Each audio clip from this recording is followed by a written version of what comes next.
One wealthy man decided to do something that shocked everyone who knew him. He wanted to see who truly respected him for who he was, not for his money or power. So he left his comfortable life behind and pretended to be someone completely different. What he discovered changed everything. Sit back, relax, and let's dive into this story. In the busy city of Lagos, a man named Mr. Adwale ran one of the largest construction companies in West Africa. His company had built shopping centers, hotels, and office buildings across many cities. People knew his name. They respected his success. But Mr. Adwale had grown tired of something. He was tired of people treating him well only because of his wealth. For many years, he had watched how people changed their behavior the moment they learned who he was. Workers would suddenly become extremely polite. Business partners would smile too much. Even old friends sometimes acted differently around him. Mr. Adwale began to wonder, who would treat me well if they did not know I was rich? Who would show me genuine respect if they thought I was just an ordinary person? One evening, Mr. Adwale sat in his large office on the top floor of his company building. The city lights stretched out before him through the tall windows. He made a decision that night. He called his most trusted assistant, a woman named Mrs. Follick, into his office. Mrs. Follick had worked with him for 15 years. She knew him well and understood his thoughts better than most people. When she entered the office, she noticed the serious expression on his face. "Sir, is everything all right?" she asked. Mr. Adwale turned away from the window. "Follick, I need your help with something unusual," he said. She sat down slowly. "What is it, sir?" Mr. Adwale explained his plan. He wanted to go undercover in his own company. He wanted to work as an ordinary cleaner in one of the company's branch offices. He wanted to see how employees truly behaved when they thought no one important was watching. Mrs. Follick listened carefully. When he finished speaking, she was quiet for a moment. "Sir," she finally said, "are you certain about this?" Mr. Adwale nodded. "I have spent too many years surrounded by people who only respect my position," he said. "I want to know who has genuine character." Mrs. Follick understood. She had seen the same things he had seen over the years. "Very well," she said. "I will help you arrange everything." Over the next few days, they prepared carefully. They chose a branch office in a different part of the city, far from the headquarters. They created a false identity for Mr. Adwale. His new name would be Ibrahim, a simple man looking for cleaning work. They arranged for him to be hired through the normal process so no one would suspect anything unusual. Mr. Adwale also changed his appearance.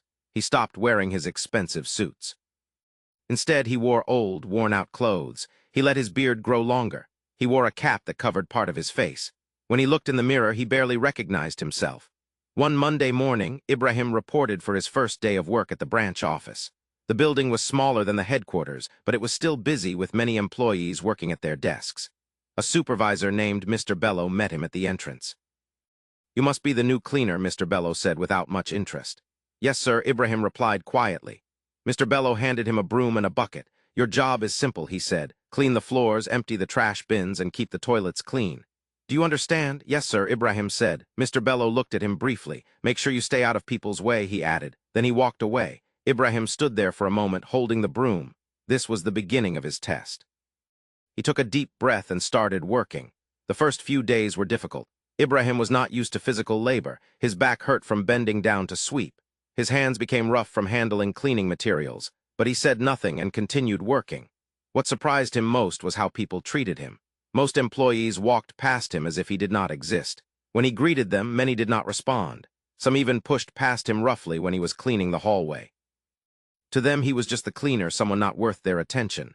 One afternoon, Ibrahim was mopping the floor near the main office area. A young man in an expensive shirt walked quickly down the hallway while talking on his phone. He did not notice the wet floor. Ibrahim tried to warn him. "Sir, please be careful," Ibrahim said. "The floor is still wet." The young man glared at him. "Move out of my way," he snapped. Then he walked right through the wet area, leaving dirty footprints across the floor Ibrahim had just cleaned. Ibrahim watched silently as the man disappeared into an office. He said nothing. He simply filled his bucket with clean water and mopped the floor again. Later that day, a woman carrying a stack of files dropped some papers near Ibrahim. The papers scattered across the floor. Ibrahim quickly bent down to help her pick them up. The woman snatched the papers from his hand. "I did not ask for your help," she said coldly. "Just clean what you are supposed to clean."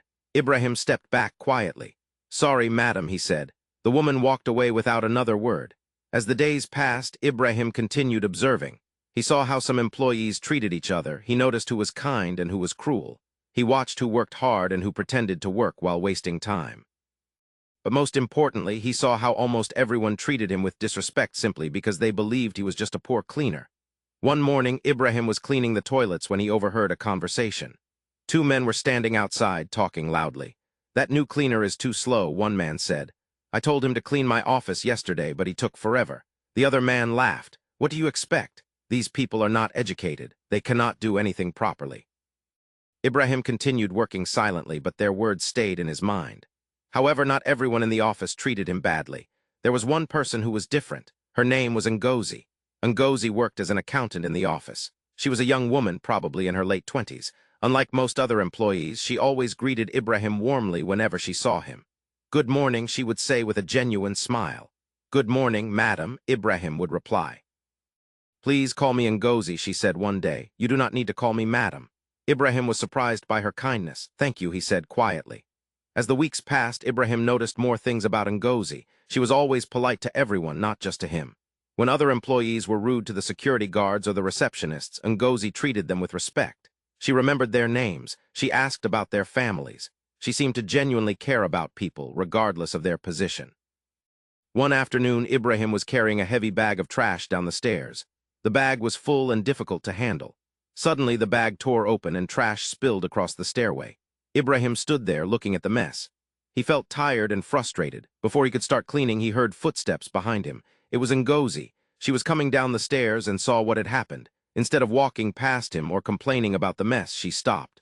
"Oh no," she said. "That bag must have been too full." Ibrahim nodded. "I will clean it up, madam. I mean Ngozi." Ngozi looked around, then she did something that shocked him. She bent down and started helping him pick up the trash. "You do not have to do that," Ibrahim said quickly. Ngozi smiled. "It is fine," she said. "This will be faster if we work together." They cleaned up the mess together. When they finished, Ngozi looked at him kindly. "You work very hard," she said. "I have noticed." Ibrahim did not know what to say. "Thank you," he finally replied. From that day, Ibrahim paid special attention to Ngozi. He wanted to understand what made her different from the others. Was her kindness genuine, or was she just being polite? One day, Ibrahim was cleaning near Ngozi's desk when he accidentally knocked over a cup of water. The water spilled across her desk, soaking some papers. "Oh no," Ibrahim said, panicking. "I am so sorry." Ngozi looked up from her computer. She saw the water spreading across her desk. For a moment, Ibrahim held his breath, expecting her to become angry like the others would. But Ngozi simply stood up quickly and grabbed the papers before they got too wet. "It is all right," she said calmly. "Accidents happen." She helped him wipe the water from the desk. Ibrahim felt deeply ashamed. "I am very sorry," he said again. Ngozi smiled gently. "Please do not worry," she said. "These papers were not important anyway." Later that day, Ibrahim heard some employees talking about the incident.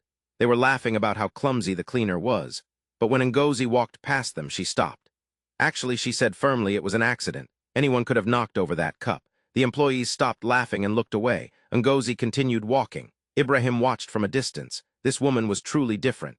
As more weeks passed, Ibrahim continued his work and his observations. He saw employees lie about their work.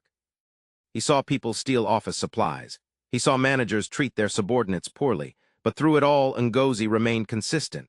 She worked honestly. She treated everyone with dignity. She never participated in office gossip or politics. One Friday afternoon, something happened that tested Ngozi's character even further. The branch manager, Mr. Okonkwo, called a meeting with all the staff. He announced that someone had made a serious mistake in the company's financial records. Money was missing from one of the accounts. Mr. Okonkwo was angry. "Someone here has been careless," he shouted. "I want to know who is responsible." The office became tense. Everyone looked at each other nervously.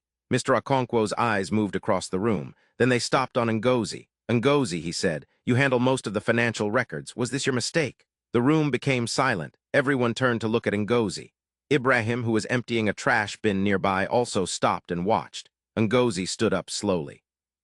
"Sir," she said calmly, "I will need to check my records carefully before I can answer that question." Mr. Okonkwo frowned.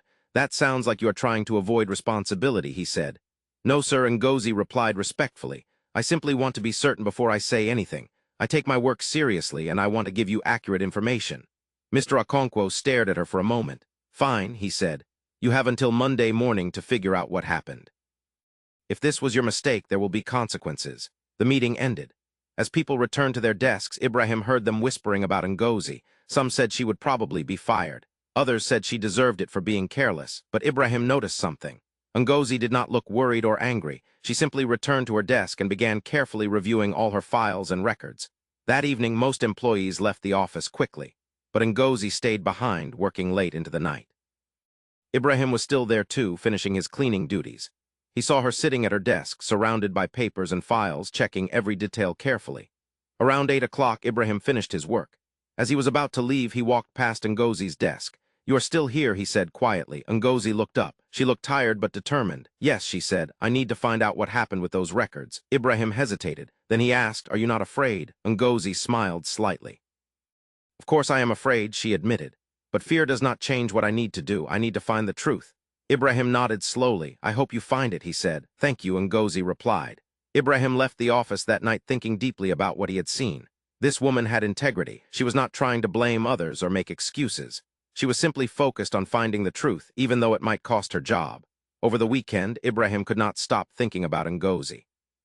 He wondered what would happen on Monday. He also began to feel that his test was complete. He had found what he was looking for. On Monday morning, Ibrahim arrived at the office early. The atmosphere was tense. Everyone was waiting to see what would happen with Ngozi.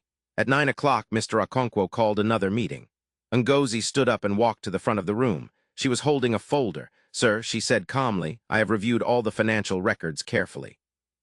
Mr. Okonkwo crossed his arms. "And what did you find?" he asked. Ngozi opened the folder. "The mistake was not in my records," she said. "The error occurred in the data entry system. Someone entered the same transaction twice by accident." She handed the folder to Mr. Okonkwo. "I have traced the error back to its source," she continued. "It was an honest mistake made by the data entry clerk last month. Here is all the documentation." Mr. Okonkwo reviewed the papers carefully. The room was completely silent. After a few minutes, he looked up. "You are correct," he said. "This was not your fault." Ngozi nodded. "No, sir," she said, "but I take responsibility for not catching the error sooner during my regular reviews." Mr. Okonkwo's expression softened slightly. "You did good work finding this," he said. "Thank you." Ngozi returned to her seat. Some employees looked relieved. Others looked disappointed that she had not been blamed. Ibrahim watched everything from the corner of the room where he was sweeping. He felt proud of Ngozi, even though she did not know who he really was. That afternoon, Mr. Edwale made a phone call to Mrs. Follick. "I have seen enough," he told her. "It is time to end this test." The next day, something unusual happened at the branch office. A message came from headquarters. The CEO himself, Mr. Edwale, would be visiting the branch office that afternoon for an inspection. The news created panic. Employees rushed around cleaning their desks and preparing for the visit. Mr. Okonkwo walked through the office nervously, making sure everything looked perfect. "Make sure this place is spotless," he told Ibrahim. "The CEO is coming." "Yes, sir," Ibrahim replied quietly. At 2 o'clock, a luxury car pulled up outside the building. Everyone gathered near the entrance to welcome the CEO. When the car door opened, a man in an expensive suit stepped out. It was Mr. Edwale, looking exactly as he always did, powerful and distinguished. The employees greeted him respectfully. Mr. Okonkwo shook his hand and began giving him a tour of the office. As they walked through the building, Mr. Edwale asked questions about the operations and the staff. Then something strange happened. Mr. Edwale stopped walking. He was standing near the cleaning supply room. He turned to Mr. Okonkwo. "Where is your cleaner?" he asked. The man named Ibrahim. Mr. Okonkwo looked confused. "The cleaner, sir?" he asked. "Why do you need to see him? Just call him," Mr. Edwale said firmly. Mr. Okonkwo sent someone to find Ibrahim. A few minutes later, Ibrahim appeared, still wearing his old work clothes and holding a broom. When the employees saw Ibrahim standing next to the CEO, they looked confused. Why would the CEO want to speak with the cleaner? Mr. Edwale looked at Ibrahim. Then he smiled. He turned to face all the employees who had gathered around. "I have something important to tell you all," Mr. Edwale said. His voice was calm but powerful. "For the past 2 months, I have been working in this office." People looked at each other, confused. What was he talking about? Mr. Edwale continued.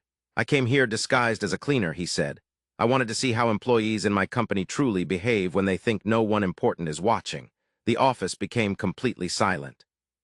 Slowly, people began to understand. They turned to look at Ibrahim, then back at Mr. Edwale, then at Ibrahim again. Suddenly, everyone's faces changed. Some people's mouths fell open in shock, others looked terrified. Mr. Okonkwo's face turned pale. "This man you see here," Mr. Edwale said, pointing at Ibrahim, "is me." Ibrahim slowly removed his cap. He stood up straighter, and in that moment everyone could see the resemblance. The cleaner they had ignored for 2 months was actually their CEO. Some employees gasped, others stepped back in fear. The young man who had walked through Ibrahim's wet floor looked like he wanted to disappear. The woman who had snatched papers from Ibrahim's hands covered her mouth in horror. Mr. Edwale looked around the room. "For 2 months," he said, "I watched how you treated someone you believed was beneath you. I heard the things you said. I saw how you behaved. No one dared to speak. The office was so quiet you could hear people breathing. But there was one person," Mr. Edwale continued, "who treated me with respect and dignity from the very first day." He turned and looked directly at Ngozi. Ngozi stood frozen, not understanding what was happening. "This young woman," Mr. Edwale said, "never once treated me as if I was less important than anyone else. She greeted me every day. She helped me when I needed help. She showed genuine kindness, not because she knew who I was, but because that is who she is." Ngozi's eyes widened with shock. She finally understood. The cleaner she had been kind to all this time was actually the CEO of the entire company. Mr. Edwale walked toward her. "Ngozi," he said gently, "you have shown me something rare in this world. You have shown me that you respect people for who they are, not for what they have or what position they hold." Ngozi did not know what to say. "Thank you, sir," she finally whispered. Mr. Edwale smiled. "No," he said, "thank you. You have reminded me that good people still exist." He turned back to address everyone. "From today," Mr. Edwale announced, "Ngozi will be promoted to senior accountant. Additionally, she will receive a significant salary increase and will be transferred to work directly with the headquarters financial team." The employees stood in stunned silence. Ngozi felt tears forming in her eyes. She had simply been herself, and now her life was changing completely. Mr. Edwale was not finished speaking. "As for the rest of you," he said, his voice becoming more serious, "I hope you have learned something important today. How you treat people when you think no one is watching reveals your true character." He looked at Mr. Bello, the supervisor who had been dismissive on Ibrahim's first day. He looked at the young man who had left footprints on the wet floor. He looked at everyone who had treated the cleaner with disrespect. "Some of you will face consequences for your behavior," Mr. Edwale said. "Others will be given a chance to change. But remember this. In my company, everyone deserves respect, from the CEO to the cleaner. If you cannot understand that, you do not belong here." Over the following weeks, several changes happened in the branch office. Some employees who had shown particularly poor character were let go. Others received warnings and were required to attend training on workplace respect and ethics. Mr. Okonkwo himself was demoted for failing to create a respectful work environment. Meanwhile, Ngozi moved to the headquarters. She worked hard in her new position and continued to treat everyone with the same kindness she had always shown. Her story spread throughout the company, and she became an example of the kind of character Mr. Edwale valued most. One day, a few months after everything had happened, Mr. Edwale called Ngozi to his office. When she entered, he was standing by the window looking out at the city. "Sit down, please," he said kindly. Ngozi sat down, still feeling slightly nervous around him despite his kindness. Mr. Edwale turned to face her. "I want to thank you again," he said. "What you did for me, you did not even know you were doing it." Ngozi smiled. "I was just being myself, sir," she said. "Exactly," Mr. Edwale replied. "And that is why it mattered so much. You were genuine." He sat down at his desk. "I have spent many years building this company," he said. "I have made a lot of money. I have gained a lot of power. But somewhere along the way, I forgot something important." "What was that, sir?" Ngozi asked. Mr. Edwale looked at her thoughtfully. "I forgot that the most valuable thing in business is not money or power," he said. "It is people, good people with strong character, people like you." Ngozi felt honored by his words. "Thank you, sir," she said quietly. Mr. Edwale smiled. "I have one more thing to tell you," he said. "I'm creating a new position in the company, Director of Human Resources and Workplace Culture. I want you to take that position." Ngozi's eyes widened. "Sir," she said, "I am not sure I am qualified for such a role." Mr. Edwale shook his head. "You are more qualified than you realize," he said. "You understand something that many people never learn. You understand that respect and kindness are not about position or status. They are about character." Ngozi thought about it for a moment. Then she nodded. "I will do my best, sir," she said. "Excellent," Mr. Edwale replied. "Your first task will be to help me create new policies to ensure that every employee in every branch of this company treats each other with respect, regardless of their position." Over the next year, Ngozi worked closely with Mr. Edwale to transform the company culture. They implemented new training programs. They created clear policies about workplace respect. They established ways for employees to report mistreatment without fear. And most importantly, they led by example, showing everyone that respect should flow in all directions, not just upward. The changes made a real difference. Employees began treating each other better. The work environment became more positive, productivity increased, and the company's reputation grew stronger. One evening, Mr. Edwale sat in his office reflecting on everything that had happened. His experiment as a cleaner had taught him more than he ever expected. It had shown him the true character of his employees. It had revealed the importance of respect and dignity in the workplace, and it had brought someone like Ngozi into a position where she could make a real difference. Mrs. Follick entered his office with some documents. "You look satisfied, sir," she said with a smile. Mr. Adwale nodded. "I am," he replied. "That experience changed everything." Mrs. Follick sat down. "It was risky," she said. "What if you had not found anyone like Ngozi?" Mr. Adwale thought about that. "Then I would have known that I needed to change how I hire and train people," he said. "Either way, I would have learned something valuable." Mrs. Follick smiled. "Well," she said, "you found exactly what you were looking for." Mr. Adwale agreed. "Yes," he said, "I found someone who respects people simply because they are people. That is rare and precious." My wonderful viewers, this story teaches us something important. True respect is not about treating people well because of their position or wealth. True respect means treating everyone with dignity simply because they are human beings. The way we treat people when we think no one important is watching reveals who we really are. What do you think about this story? Do you think Mr. Adwale was right to test his employees this way? Share your thoughts in the comments section. I would really love to read from you. A more interesting story will be coming in a few days, so make sure you subscribe and turn on the notification bell so you do not miss it. If you enjoyed this story, please like the video and share it with your friends. Thank you so much for watching.